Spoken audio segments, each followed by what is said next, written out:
Hey there, it's Jessica, and I thought I would come on for a few minutes and talk about some things that have been happening in the world lately.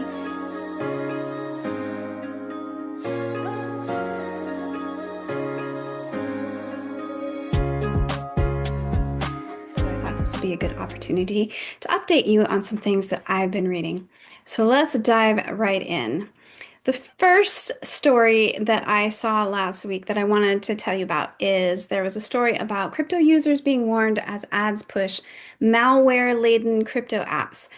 Uh, so the thing to know about this is when you have a crypto app out there, there are lookalikes on the internet. So if you go to your favorite app store, Google Chrome, or if there's another one, who knows, Apple Store, wherever you're buying your apps, you have to be careful that the app has been around for a while, that it has lots of users, that it has lots of reviews, because there are these apps sneaking into some of these stores every so often that will pretend that they're, say, the crypto.com app, and you think you're downloading a way to move your crypto in and out of your crypto.com account. And what really happens is it's malware. They can trigger things later. They can wait on your computer to build something. They can wait there until you have transferred enough crypto in that it makes it worthwhile for them. And then they kind of raid your wallet. This article that I saw last week is talking about it that a lot of these are being advertised on with regular ads that you might see on Facebook or something like that. You click on it, you think it's legit, and it's not. It uses unique anti-evasion methods, which result in extremely low detection rates.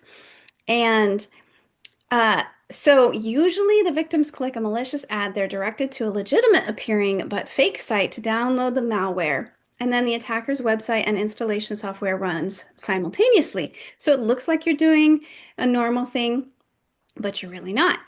Then it directs the legit site of the app. The fake app opens a program that directs to the legit site of the app. So it pretends that it's the legit app. The victim believes that they have done everything right, but in the meanwhile, it's in the background collecting sensitive user information, primarily crypto related. And this can include passwords, it can include account information so that it can sign into your accounts, and the malware's main purpose is to gather as much information on the infected device as possible and send it to a threat actor to use. Keyboard inputs such as passwords, along with Telegram account information, autocomplete passwords. It collects browser cookies, which can show which websites a victim visits often. It can manipulate crypto-related web extensions such as MetaMask. So one way to protect yourself against this stuff is, number one, always make sure that you're downloading a legit app from a legit place. If you're in Coinbase and you're downloading the Coinbase app, make sure you're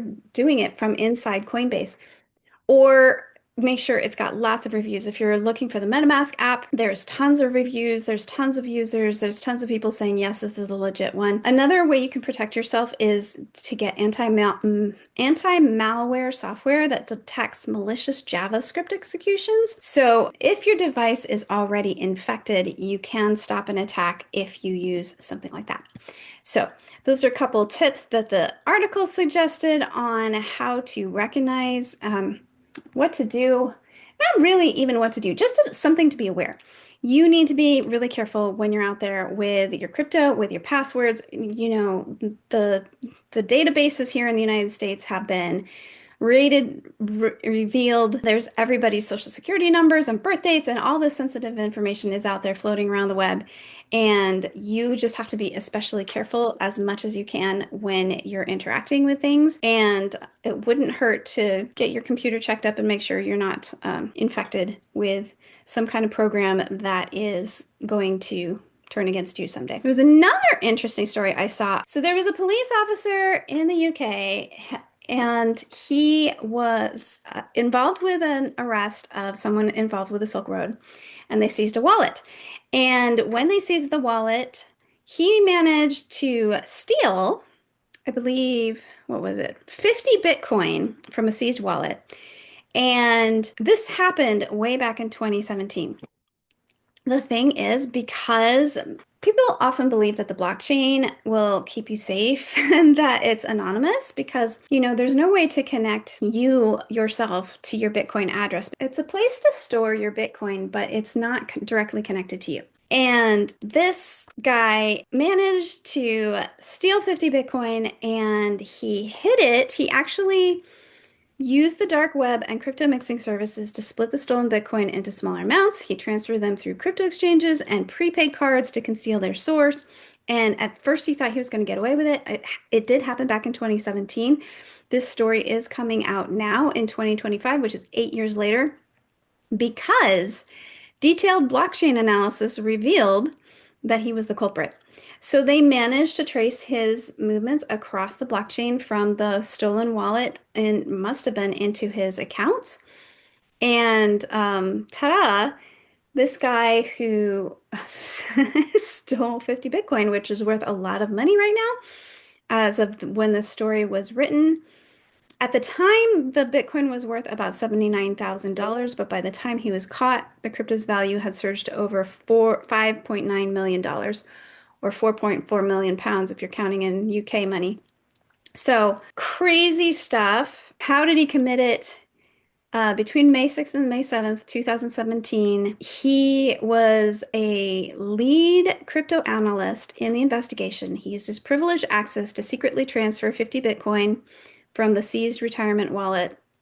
To hide the source of the stolen funds, he split it into smaller amounts and funneled them through Bitcoin Fog, which was a crypto mixing service at that time designed to obscure transaction trails. So initially, the investigators thought that the guy whose wallet was affected was doing it from prison, but he hadn't done it. For years, the theft remained unsolved. By late 2021, the NCA considered the 50 Bitcoin untraceable. But guess what? The more the blockchain is, the better we get at blockchain analysis. It later brought his fraud to light, and starting in 2021-22, he began exchanging portions of the funds using crypto-friendly platforms like CryptoPay and WireX, which allowed him to convert Bitcoin into British pounds. And then he used that through debit cards. In early 2022, the guy gets released from prison and he tells the authorities that only an NCA insider could have accessed the private keys to a seized Bitcoin wallet. And so then they start looking around and they go, oh, it must be this guy. So they seized his phone and notebooks. They uncovered his credentials, his browser history, his wallet details that directly linked him to the theft of 50 Bitcoin in 2017. And they traced the stolen funds through Bitcoin Fog to the various exchanges, identified the money trail. And this was a guy who knew what he was doing. Just imagine those of us who don't know what we're doing. And after nearly 3 years of legal proceedings, he pled guilty in March 2025 to theft, transferring criminal property, and concealing criminal property. So this story just came up recently because he was just sentenced to 5.5 years in prison, and he was dismissed from his job and all sorts of things because he thought he could get away with it. So, what is really interesting about this is that I run into people all the time who don't want to report their crypto. They don't want to pay taxes on it. They don't think that the government will find out. And if you're here based in the United States says, first off, the first question on the 1040 that all of us fill out every year for our income taxes is, did you dispose of any crypto? Did you receive any crypto?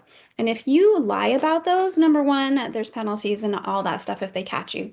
Number two, they want you reporting absolutely every transaction. And that includes trading one USDC coin for one USDT coin, which is a wash. A $1 USDC coin is the same as a $1 USDT coin. There's no taxable gains to report from that, but they still want you to report every transaction. So it's much better, in my opinion, to play it safe than sorry and report absolutely everything that you're doing in crypto, and to find other ways to play the game to reduce your taxes and move to another country, which I'm going to talk about here in a second. But There are ways to avoid taxes legally and compliantly, whereas if you think that you can hide in the blockchain, there's a really good chance you can't, especially as people in charge are becoming more and more sophisticated. Tracing it is becoming easier and easier to do. I'm sure they're going to use AI to start chasing everybody. And there's people who recommend being anonymous and, oh, all you do is you link a debit card to your wallet and you never connect that wallet to any of your other exchanges, so nobody knows it's you. Like, yeah, maybe. But on the other hand, if they're determined enough, this story is proof that that's not a guaranteed win. And if you want to be safe, better safe than sorry, I would definitely consider reporting things and not trying to hide things, being as legal as you can be. There's a saying from the Bible, Jesus said to pay unto Caesar what is Caesar's, and the US government considers your earnings to be their earnings, and they want a portion of them. And I think most of the other countries in the world are like that. So you definitely, when you are going to go around and pretend that you don't have to report, it's on you, because if you're wrong, you can get in big trouble, and you're the only one who's going to have those consequences, unless it drags your family in. So definitely be careful of that. And that leads me to the final thought that I had for today, which is on living 5 countries where crypto is tax-free in 2025. So if you want to avoid taxes, the best way to do it is to find a place where you don't have to report taxes legally. And there are 5 countries listed in this article. The first one being Cayman Islands, live tax-free with crypto. Apparently, it imposes no personal income tax, no capital gains tax, no corporate tax, including on crypto. And of course, they're regulated. You can use legal exchanges and custodians and platforms, and there's a stable local economy. So in this story, it is rated as the #1 place to be. And of course, this is not financial advice. I am financially advising you to report your taxes and be as legally compliant as you can, but I am not advising you on which country is going to be best for your situation. You definitely have to research these things. The second country listed here is the United Arab Emirates. So it is one of the most crypto-friendly countries in 2025. Individuals pay 0 tax on crypto trading, staking, mining, or selling. It's a crypto tax haven with no personal income tax and no capital gains tax on digital assets. And they've got some other benefits too, which is always good. For many global citizens and crypto nomads, this is the closest thing to a tax-free Bitcoin lifestyle. Another country where it is a great place to live if you want to avoid taxes is El Salvador. Back in 2021, they declared that Bitcoin was legal tender for their country, sent shockwaves across the world, and it is now a tax haven. There's 0 capital gains and income tax on Bitcoin transactions, whether you're trading, hodling, or spending it. It's one of the few crypto tax-free countries in 2025 for long-term investors where it is actually tax-free Bitcoin transactions. And bonus, they're building Bitcoin City, which is a geothermal-powered crypto metropolis with no income, property, or capital gains taxes, an emerging tax-free crypto zone designed for miners, startups, and digital nomads alike. So definitely worth looking into El Salvador. And then Germany apparently is a crypto-friendly country. It may not scream tax haven, but for long-term crypto holders, it's one of the most crypto-friendly countries in 2025. Here's why. If you hold your crypto, including Bitcoin or other digital assets, for over 12 months, any sale, swap, or even everyday use is completely tax-free. I actually had this bite me in the ass once last year. We sold somebody a package of our crypto tax services, and he decided to pay in Bitcoin, which doesn't usually happen. He sent it to us on Coinbase wallet, which automatically converted it into a stable coin on our side. And then Bitcoin started going up because President Trump had just been elected, and so crypto went wild. I think Bitcoin went up from like 70,000 to like 90,000 over the space of a week or two. And all of a sudden he was like, no, wait, I want my Bitcoin back. And I had to like send him Bitcoin back, but I didn't actually have Bitcoin because I had a stable coin. So I ended up sending him back the amount that we had in stablecoin converted to Bitcoin as of that day, but it was a mess. In any case, so watch out when you're wanting to spend your crypto, because you never know when Bitcoin's going to go on that tear, and you could regret your purchase, and that would be really unfortunate. He decided he did not want help with his taxes as much as he wanted to have his Bitcoin that he had had long term and not pay taxes on it and sell it and take advantage of that. But anyways, Germany, long term trades are completely tax-free. Even for short-term trades, there's relief. If your total gains for the year stay under €1,000, you owe nothing, and you don't even have to file anything. Nice.